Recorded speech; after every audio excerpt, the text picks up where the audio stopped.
ఈ సభా వేదిక పైన ఉన్న వాళ్ళందరికీ జైభీములు తెలియజేస్తూ, మరి సభా అధ్యక్షులు మంచాల లింగస్వామి గారికి తమ్ముడు మరి ఎప్పటి నుంచో ఈ మాలలకు జరుగుతున్న అన్యాయాన్ని, మాలలకు జరుగుతున్న ఎస్సీ వర్గీకరణ గురించి కానీ ఎన్నోసార్లు అందరితోటి సమీకరించి ఆయన మాట్లాడడం జరిగింది.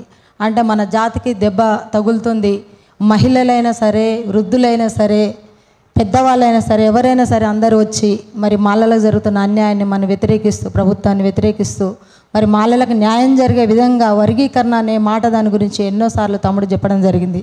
అదే మరి బత్తుల రామప్రసాద్ అన్న కూడా మాల మహిళలకు ఎక్కడ అన్యాయం జరిగినా తెలంగాణ రాష్ట్రంలో మేము చూసినంత వరకు ఒక 15 సంవత్సరాల నుంచి ఉద్యమాలలో పాల్గొనడం జరిగింది. నేను అన్నను కూడా మేము ఎన్నోసార్లు చూడడం జరిగింది. మరి బత్తుల రామప్రసాద్ అన్న కూడా మరి మాల మహిళలకు ఎక్కడ అన్యాయం జరిగినా కానీ నేనున్నానంటూ ఆయన ప్రభుత్వాన్ని ఎదిరించి వాళ్ళకు రావాల్సిన ఆర్థిక సహాయం కానీ, వాళ్ళకు జరగాల్సిన న్యాయం కానీ మరి ప్రభుత్వంతో ఎన్నో కేసులు చేయడం కూడా మేము చూసినాము. ఆయన వెంట మేము కూడా ఉండి మరి మాల మహిళలకు జరుగుతున్న అన్యాయాన్ని కూడా వ్యతిరేకిస్తూ మరి వాళ్ళకు జరగాల్సిన న్యాయం కూడా మేము దాన్ని కాపాడమని చెప్పేసి మరి వాళ్ళను కుటుంబానికి స్తోమత కల్పించమని చెప్పేసి మేము ప్రభుత్వాన్ని కోరడం కూడా జరిగింది. అట్లనే మరి రామ్మూర్తి అన్న గారు కూడా, అట్లనే కృష్ణన్న కూడా, అంజలి గారు కూడా మరి చాలా సంవత్సరాల నుంచి ఈ మాల ఉద్యమాల్లో పాల్గొనడం జరిగింది. నేనైతే ఈ మధ్యలో మరి సమాజంలో జరుగుతున్న అన్యాయాన్ని వ్యతిరేకిస్తానికి ఒక కమ్యూనిస్ట్ నాయకురాలుగా తుంగతుర్తి నియోజకవర్గంలో పోరాటం జరిగింది.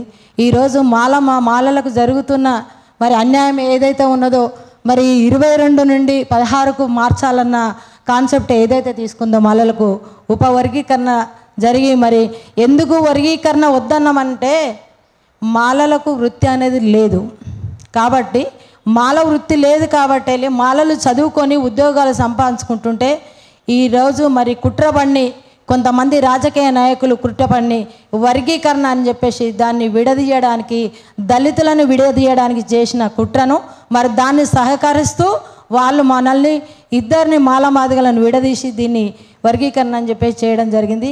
ఇప్పటి వరకు కూడా జరుగుతున్నది ఇంకా మాలలకే. అన్ని కులాలకు వృత్తి ఉంది కానీ మాలలకు కులానికి మాత్రం వృత్తి లేదు.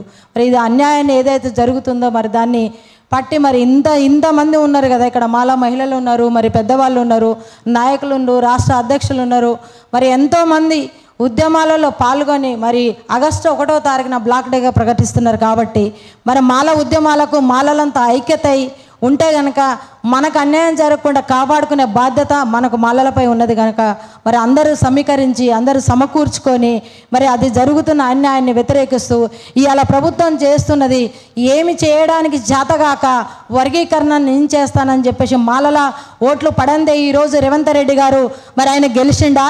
కాంగ్రెస్ ప్రభుత్వం అంతటిని నేను వ్యతిరేకిస్తలేను. ఓన్లీ రేవంత్ రెడ్డి గారు ఇవాళ టీడీపీ వెళ్ళడానికే ఆయన చేస్తుండే తప్ప నిజంగా కాంగ్రెస్ ప్రభుత్వాన్ని ఏలడానికి, దాన్ని దుర్వినియోగం చేయడానికి ఆయన రాజ్యం వెళ్తున్నాడు తప్ప, రాష్ట్రాన్ని వెళ్తున్నాడు తప్ప, మాలలకు అన్యాయం చేయడానికి ఆయన రాష్ట్రం వెళ్తున్నాడు తప్ప మరి ఆయన ఎటువంటి న్యాయం అయితే జరగట్లేదు. సమానత్వాన్ని కూర్చాలి. ఒక రాష్ట్ర ముఖ్యమంత్రిగా సమానత్వాన్ని కూర్చకుండా ఈరోజు మాలలపైనే ఎక్కువ వేటు వేస్తుండంటే ఇది మాలలంతా సమకూర్చుకొని ఈ ఉద్యమాన్ని ముందుకు తీసుకెళ్ళి మరి ఏదైతే అన్యాయం జరుగుతుందో దానిపైన పోరాటం చేసి మాల సమాజాన్ని, మాల పిల్లలకు, మాల యూత్కు, జరగబోయే తరానికి న్యాయం చేయాలి. వాళ్ళకు కావలసిన ఉద్యోగాలు కానీ, కావలసిన ఏదైనా మనకు రావాల్సిన హక్కులు ఏదైతే ఉందో దాన్ని సమకూర్చడానికి మీరందరూ పాల్గొంటే అందులో మేము కూడా పాల్గొనడానికి మేము సిద్ధంగా ఉన్నామని చెప్పేసి ఈ సందర్భంగా కోరుతున్నాము. అందరికీ జైభీములు తెలియజేస్తూ నాకు ఇచ్చిన అవకాశానికి మరి అందరికీ జైభీములు తెలియజేస్తున్నాను. అందరికీ నమస్కారం.